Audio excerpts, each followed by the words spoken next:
Okay, we have 1 o'clock, so we're going to go ahead and get started. Thank you for standing by and welcome to the AFS Best Practices webinar. Our topic today is COVID-19 Issues and Solutions for Lending. This webinar will be approximately an hour long, and I would like to introduce our first speaker, which is Dean Snyder, Managing Director at AFS Vision. We are recording today's session, so this call is in listen-only mode. We do encourage questions though, so please use the Q&A section to ask your questions. We will leave some time at the end of the presentation so that we may answer as many questions as possible. Tomorrow, you will receive an email with a link to listen and download the presentation. Thank you for joining us today. Dean? Good afternoon, everybody. And I wanted to just let everybody know this was posted today on our social media sites that a message from AFS that these are certainly unprecedented times. And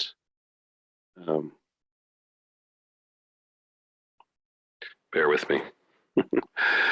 These are unprecedented times. While you can never prepare completely for something like COVID-19, rest assured AFS has invested heavily in infrastructure, testing, and training to support such a business disruption, and we are here for you. For 50 years, we've supported our clients in our ever-evolving industry.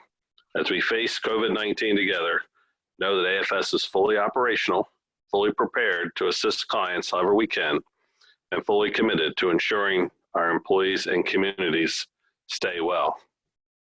We've obviously been receiving numerous calls. Everyone's been working on this in different ways.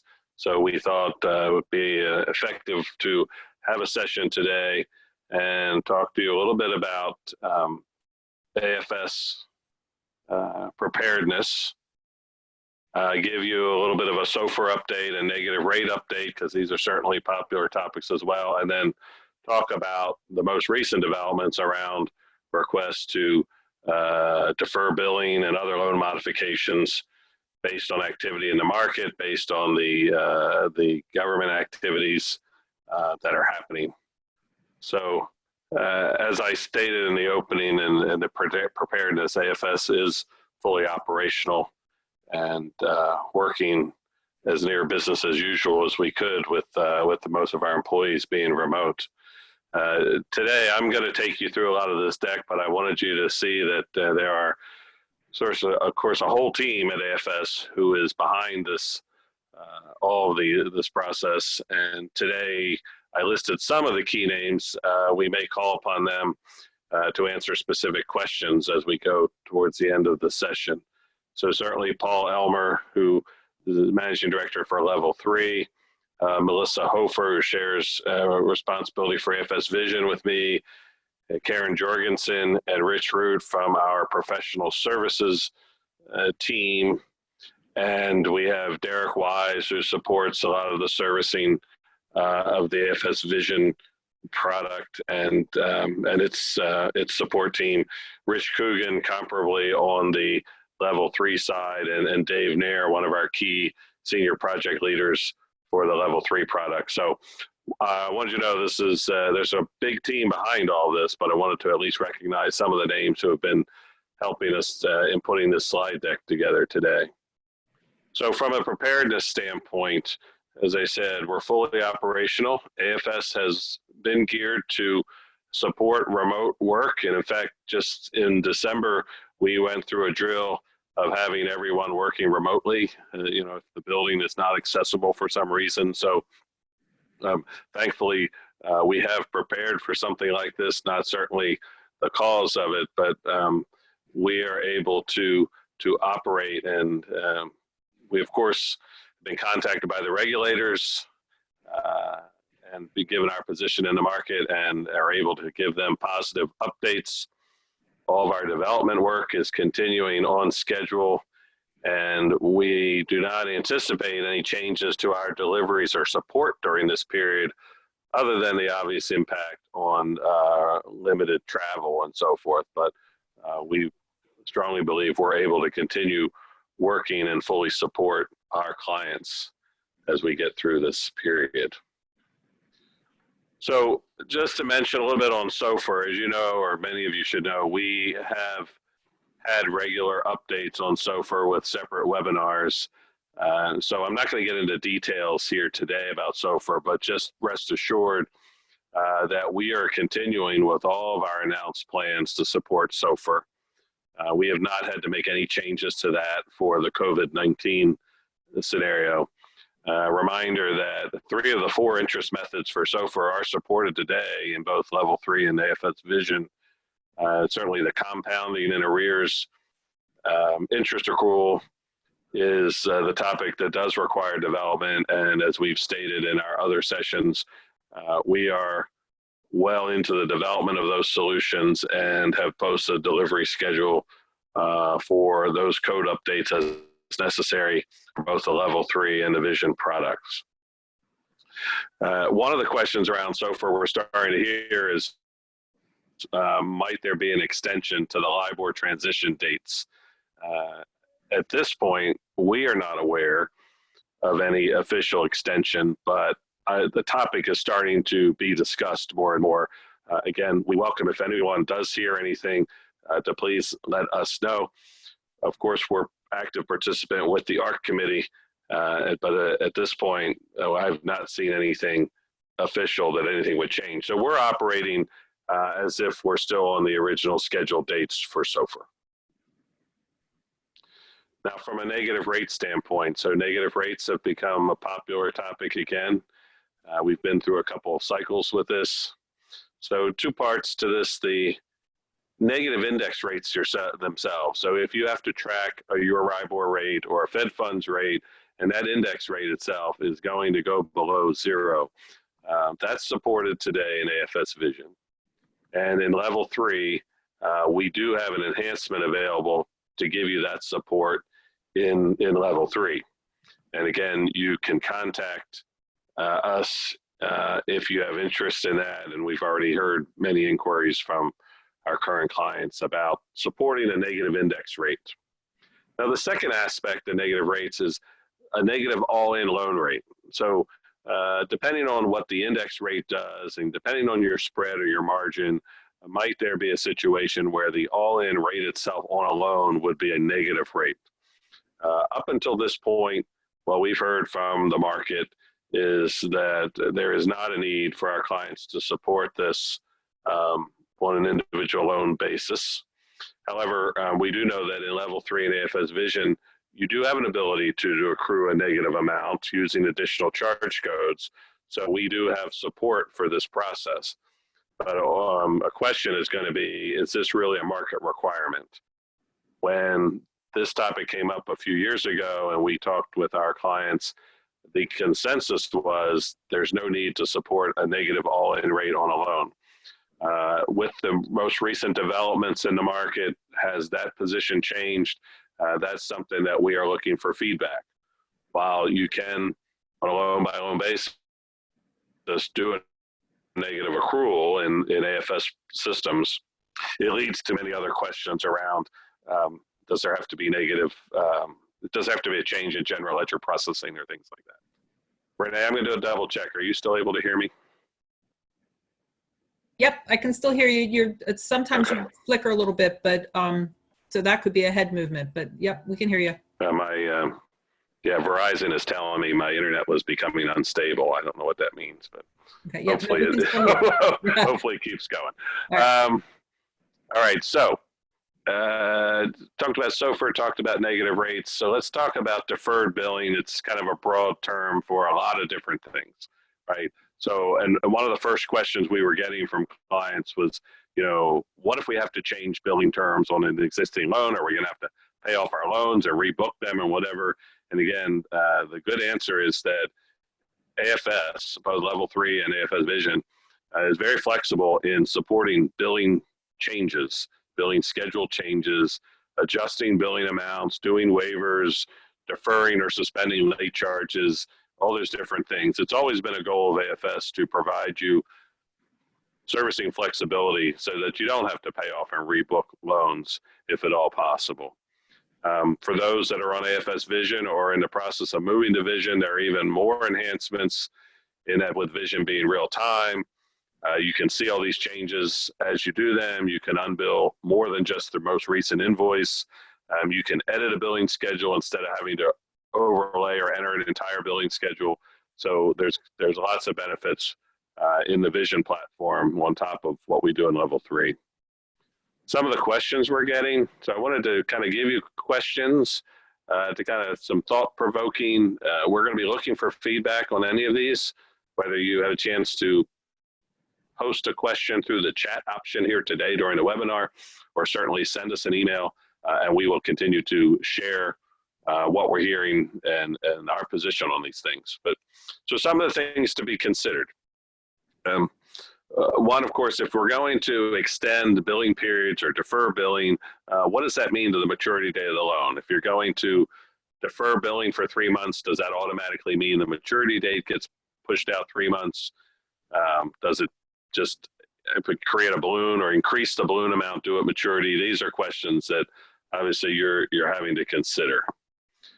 And of course, considering different billing frequencies. So if the position of the bank or maybe the position of the government regulators are saying, give your borrowers a 3-month extension, what happens if you're quarterly? Does that mean you get 3 quarters extension? Does that mean 1 quarter equals 3 months? These are things that we've been thinking about and should continue to be discussed.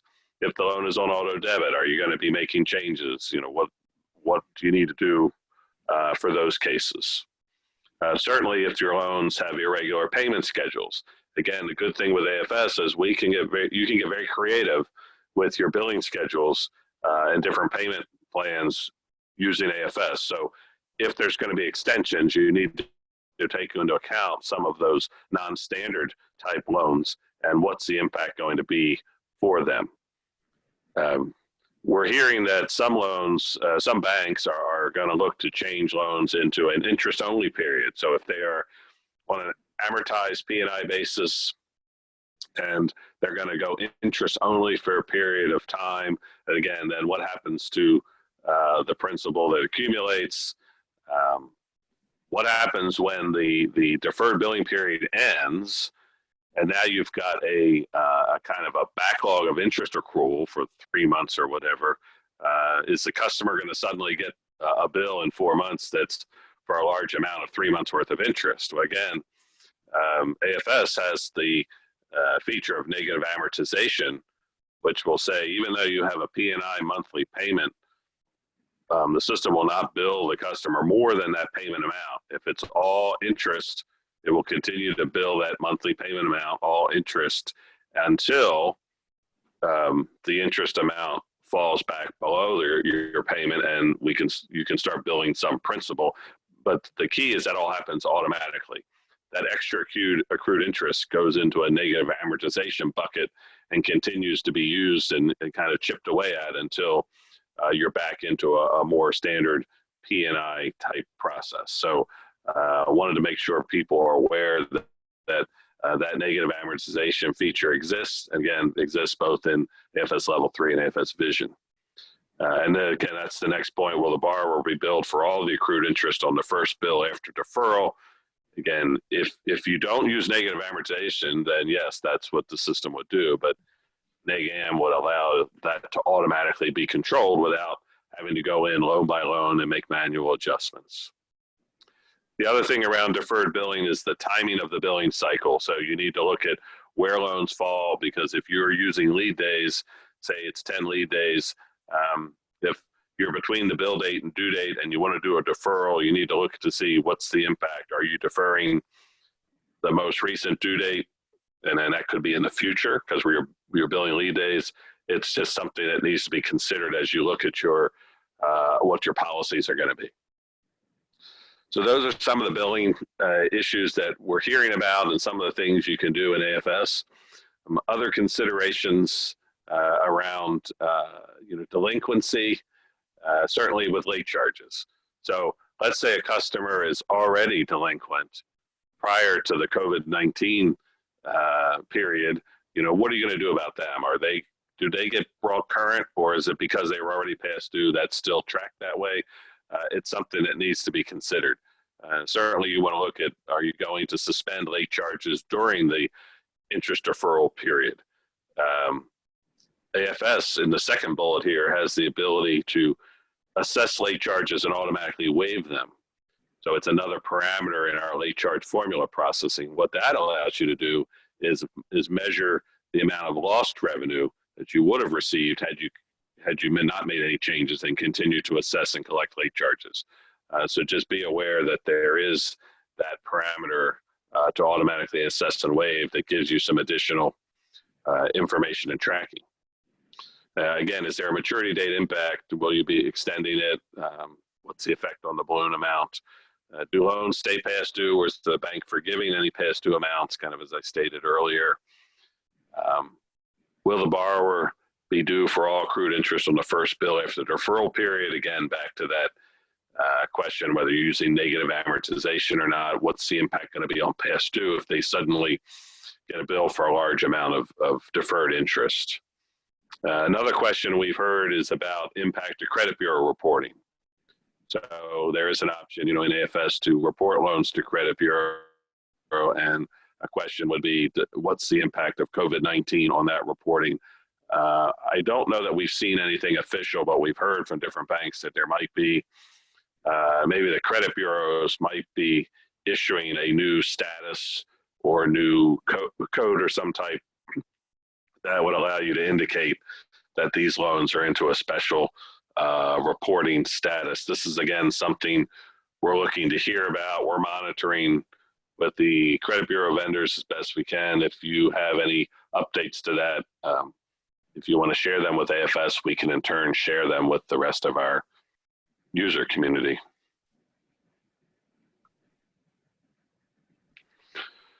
Additional considerations, certainly non-accrual and frozen loans. If loans are already in non-accrual, already frozen, what changes need to be done? How does deferred billing affect those situations? What's the selection criteria for doing these deferrals? And that's a big question, is can you automatically say all loans in a certain industry, like a NAICS code? We've heard some talk of that. Let's say all loans that are to restaurants, do they automatically get a deferral? This burden is really going to fall on you, each bank, to, I think, determine what loans are going to be eligible or get adjusted. We can help you with what kinds of data is out there in the system, but it's really going to be up to each bank to determine. Again, and it could be it's some direction from the regulators or like the SBA. I haven't heard officially, but is the SBA going to issue some type of formal deferral program that everyone has to follow? Do these loans need to be marked in some way when you do make a change to their billing or other terms? Should these be considered as a TDR? Talking with Doug Skinner, our Director of Regulatory, and what he's gotten from the regulators is that the COVID-19 situation is not considered a TDR event. So again, that's what we're hearing. If anyone's hearing differently, again, let us know. We can share that. That's the initial message I've gotten. Re-am impact, again, what happens to monthly payments or whatever the frequency might be. There's automatic reamortization available in AFS, and there are parameters to determine, what can change. Do you extend the term? Do you increase the payment, and so forth? You need to consider all those things when you're making changes to the terms of the loan if they are set up for reamortization. Another question that's been raised is around repricing.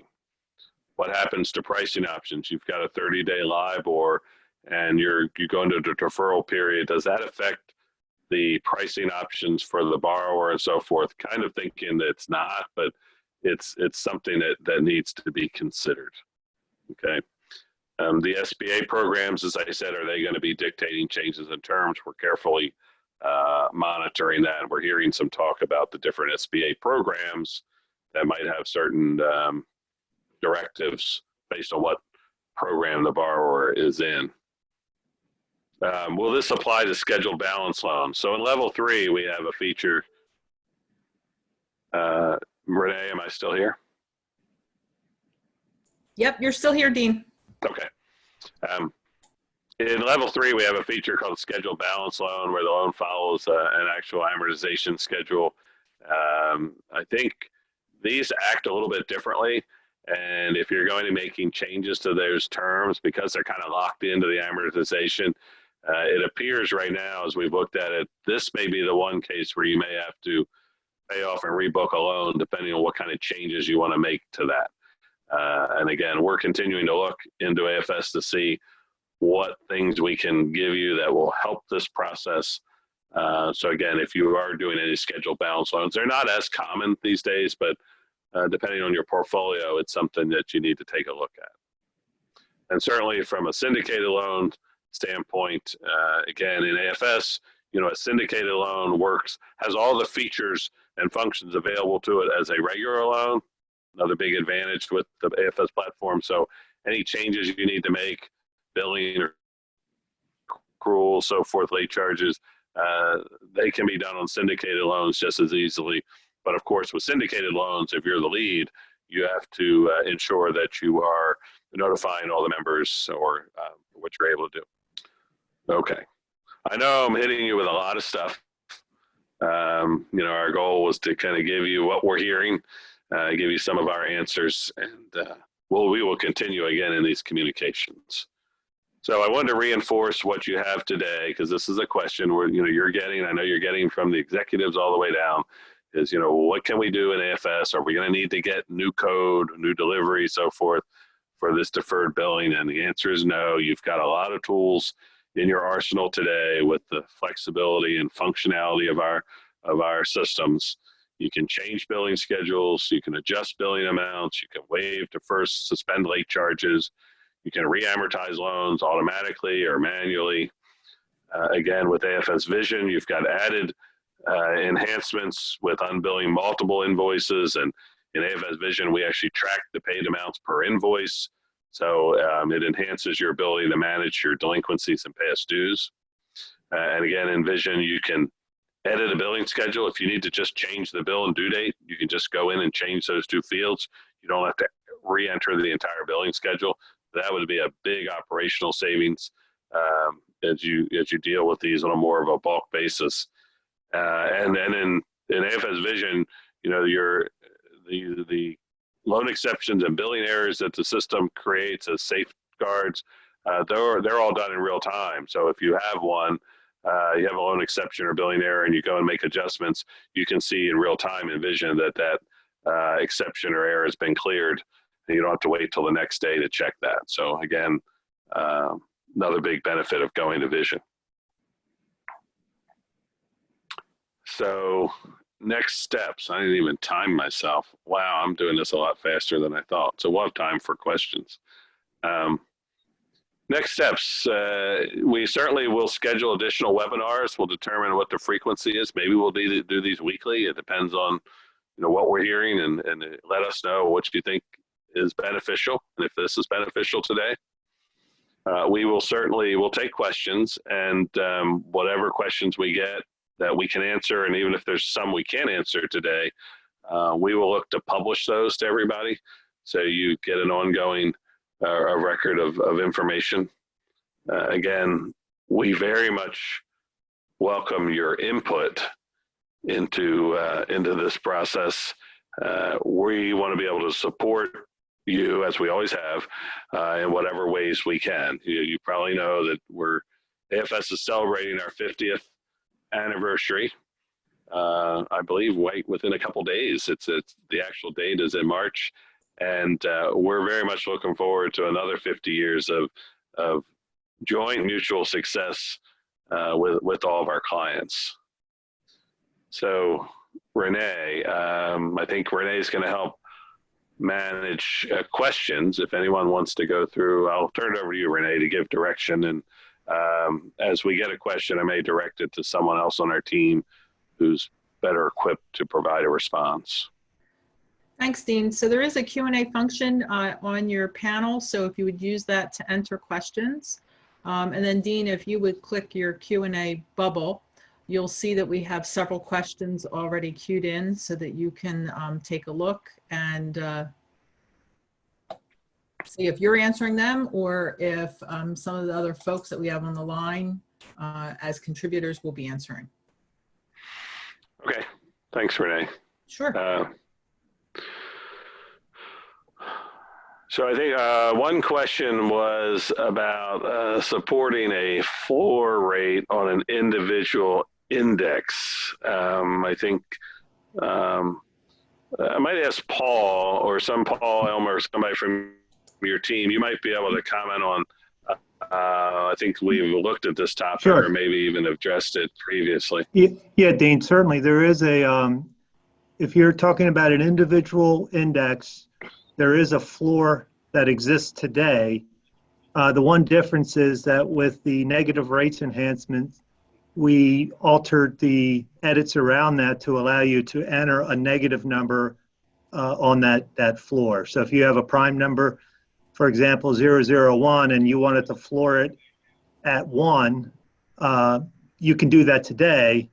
But in the light of the potential for negative indexes, if you wanted to be able to enter a negative index with the enhancement, you're allowed to enter a negative 0.5 or whatever number you would want to put as a floor on the individual rate index. Okay, thanks, Paul. There's a question about looking to waive late fees, and is there a way to do them in an automated way? This is from a level 3 client. So Paul, I'm going to give you this question in a second, but let me comment just on the general question about can you make mass changes, right, to things. There are certain things you can go in through control file, or we call system admin parameters, that could apply to a large number of loans at one time. Certainly all the things we covered so far today can be done on a loan by loan basis. So one of the reasons we have Karen Jorgensen and Rich Root on today from professional services is to look, as you know, that group executes our conversions and upgrades and so forth. So they are very good at making changes, wholesale changes to portfolios and so forth. So they are actively looking at some tools that could be used to provide you that type of support. So that is an evolving topic. So let me first see if Paul wants to say something about how do you waive all late fees on a certain portfolio.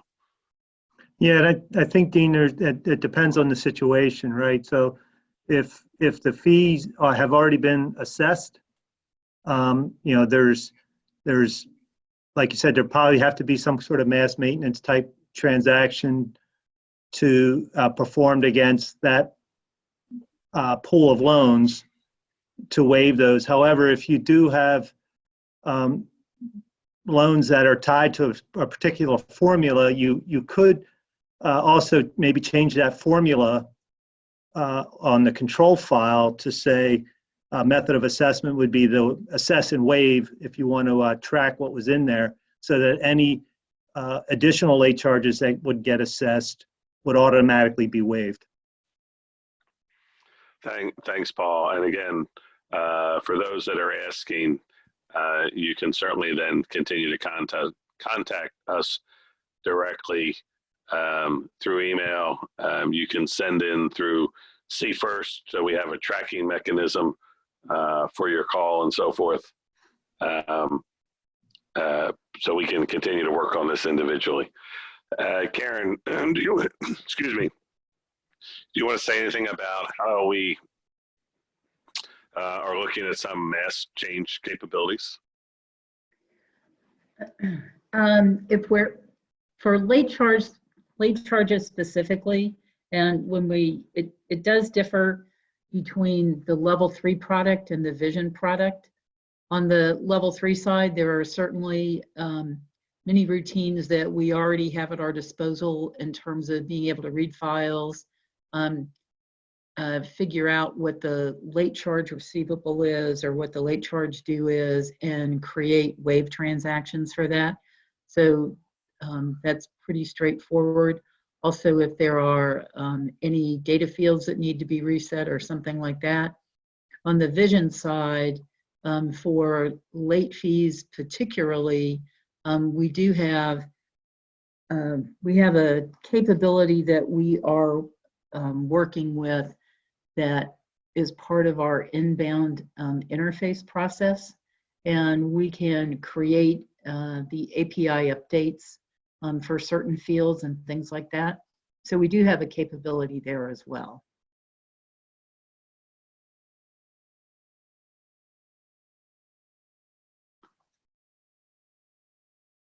Thanks, Karen. Okay. A question was raised about loans that are on what we call repay type 1, where it's a fixed principal amount plus accrued interest. And hang on a sec, I lost the question here. Where interest is deferred to maturity, system will bill for full amount and not allowed to schedule, or if so, how? It sounds like, I think this is a case where maybe if you defer billing for 3 months, say, and it's repay type 1, then in month 4, the system is going to have 3 months of backlog of interest accrued, right? I'll throw this out to anybody on the AFS team that might have suggestions. Is there a way to deal with this? Hey, Dean, this is Derek. I think I can take a first stab at it and others can join in. So I think it's B who answered or asked the question. Hi, B, it's good to see your name. So we've actually done interest deferrals to maturity as a regular product for some of our clients. And the way that that has traditionally been set up is to use a separate interest charge header where you can actually adjust out of the earning interest into the deferred interest charge header. And that way you can set that deferred interest charge header to bill at maturity, and you can just extend your existing billing schedule on your existing interest header independently of that. If you need more information about how to set that up, since you're currently on level 3, there may be some nuances I don't know, but I know that we've done that on both level 3 and Vision, and that's how we've set that up in the past. Hey, Derek, this is Rich Coogan. Yeah, you're exactly right. You know, you'd set it up as a different charge code, and then once the deferral period was over, move it from, say, charge code 100 over to 101 and set that up to bill at maturity. Well, that's good. I didn't even know that. So thanks, Derek. Thanks, Rich. Is there a way to keep past due days at time of deferral and not add to it once billings restart, basically to freeze that information? And this is coming from a level 3 client. Rich? Right now, I don't think that there's a way to freeze it. So if you're deferring payments, nothing new is going to bill. So you're not going to be past due for those in the deferral period. But if you're coming into that deferral period, X number of days past due, I don't think that that's going to change. It'll continue to add to those days. If you're one bill, for example, past due, you could consider unbilling that and doing your deferral so that the due date gets pushed out and he does not become any more past due for that in that instance. But if you're already, I'll say, multiple bills past due going into the deferral period, it's going to continue to add to the past due bucket unless you do something to waive out the bill not paid, which I'm not sure you'd want to do. Thanks, Paul. So with deferring payments, if the bank chooses not to re-amortize a loan because the remaining term is too long, we want to get an earlier repayment of deferred principal. Is there a way to bill that principal separately or collect earlier rather than a lump sum immediately following the deferral period? I think, and again, I'll ask my team to correct me, it's, you know, the amount of principal being billed is driven by the repayment schedule. So you'd have to manage it that way with the repayment amount. Is that correct? Yeah, this is Rich again. Yeah, I think so for level 3. If you're an interest-only loan, well, you may want to just increase and do it as a fixed principal for like 3 months to figure out how much you need to recapture and capture it back that way. But yes, you'd have to play around with your repayment amount to see what you want to do. If it's a balloon loan, you know, and you have REM, maybe you just it'll just increase the amount of the balloon and you wouldn't need to do anything, but that's really a choice the bank needs to make. Right. And again, people have asked, you know, these are case by case basis, which is true. What can be automated? Again, it depends on what you're talking about. If you're changing like a late charge parameter, I'll say that's somewhat automated because that can apply to all of the loans tied to that formula. But when you get into specific like billing extensions, again, our professional services group is looking at this and available. You can contact them about what kinds of automation you might want AFS to assist with. The biggest challenge so far, of course, is going to be writing the rules for that automation to know which loans to apply to, and depending on where they fall in their billing cycle and so forth. It's, you know, again, it's part of being commercial loans are a lot more varied or flexible, I guess, than some of the consumer products out there where it's much easier to just automatically extend something by X months or so forth. So AFS is certainly looking at this and available to help, and we would talk to the banks individually as what things you're looking for. If we can develop some tools or more shortcuts or so forth, again, we'll certainly be willing to share them with the client base as they evolve. I think there was another question about tracking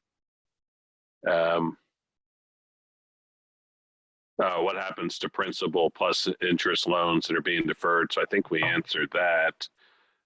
There was another question about the rate itself. I think back to negative rates. How are banks tracking an all-in floor of 0 and level 3? So Paul or Rich, I'll read this to you. How are banks tracking an all-in floor of 0 and level 3? You can't tell the difference between a 0 being entered and nothing entered.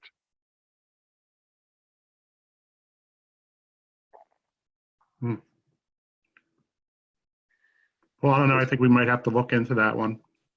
Yeah, I'm sorry. I was on mute there. Yeah. I don't know that we would know. Obviously, you wouldn't know if you entered by looking at a loan. You wouldn't necessarily know that 0 was entered versus 0 defaulted. So at least on the prime schedules.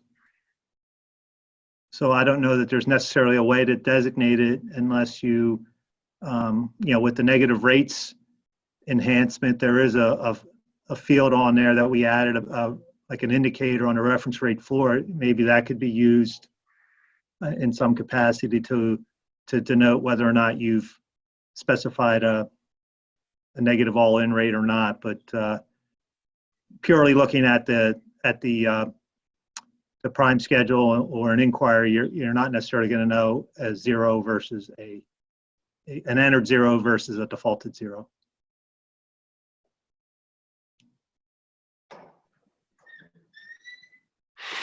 Okay, another negative rate question, Paul, for level 3. You see that. Well, this is back to asking about how to get a negative accrual rate on a loan, right? Which we said what you can do today is set up another charge code using the memo item field. The memo item field has values in it to say accrue a negative amount of interest. So this would allow you to do that if that's what's required, right? That's correct. Yep. Yep. I think, Renee, I'm getting to the end of the questions to make sure I'm not missing any. Hey, Dean, this is Rich. There was a question that I answered off to the side.